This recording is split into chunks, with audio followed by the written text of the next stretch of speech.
కాబట్టి యోబు అన్నాడు, మత్సా ఐ విల్ ఫైండ్ హిమ్, కనుగొంటాను. ఎలా కనుగొంటాను? మరలా క్రొత్తగా అన్వేషణ చేస్తాను.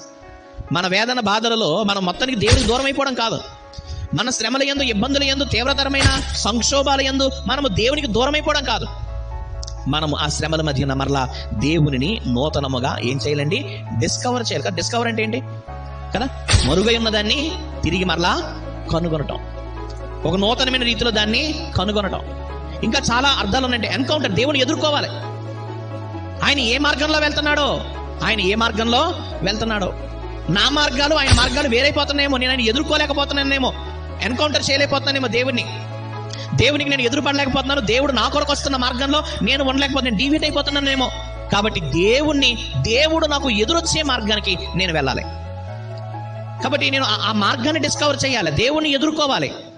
అలాగే టు అబ్టైన్ సంపాదించాలి. ఏం చేయాలా? సంపాదించాలి. యోబు అన్వేషణ, దేవుని దగ్గర ఈ ప్రశ్నలకు జవాబులు దొరుకుతాయి. సంపాదించాలి. Should obtain answers.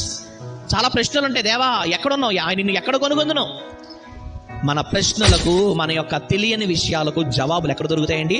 దేవుని యొద్దే దొరుకుతాయి. కాబట్టి మనం ఏం చేయాలి? ఆయన